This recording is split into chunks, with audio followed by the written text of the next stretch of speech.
Shining, one of the greatest horror movies of all time, and just all around the creepiest movie anyone's ever seen.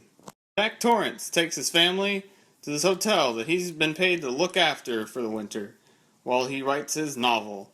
But things are not what they seem. Because there's paranormal apparitions and stuff. And so everyone just goes nuts. And Jack Torrance especially goes nuts. Now, as I said before, this movie is one of the creepiest movies ever. This is really why this is a great horror movie, because every single shot just looks like it was made by a creepy person. Because of the way Stanley Kubrick directs his movies, I'm shocked he didn't make more horror movies, because he knows how to just get under your skin and disturb you.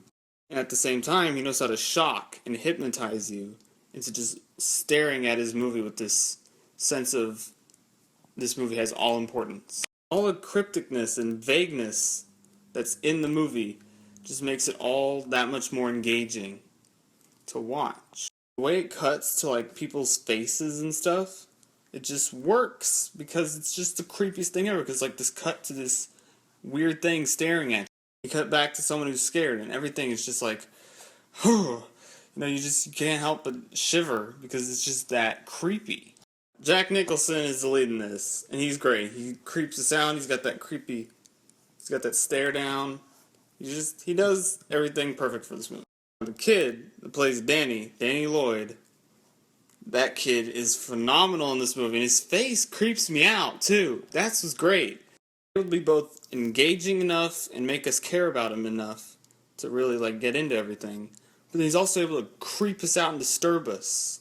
His creepy face that he sometimes he makes a weird creepy face where he screams and stuff. He makes weird voices. He's so good. I'm usually not into horror movies, but when a horror movie really takes its time to be just the most well-crafted thing ever, I have to give it props. The camera moves, it just hypnotizes you, and it's got like him following the kid on the bike, on the tricycle, and just the two girls. It's thing. This movie should not be good. Because the movie is, they go to a hotel, a bunch of weird stuff happens, and then more terrifying stuff happens. But because Stanley Kubrick directs it in such an engaging and creepy way, it works. In the book, they straight up say there's ghosts and stuff. But in this, they don't. They just leave it all to our imagination, which makes it that much creepier. Kubrick did a phenomenal job directing this movie. He knew exactly how to make us just feel disgusted and horrified, and it works perfectly. Absolutely gets an A+.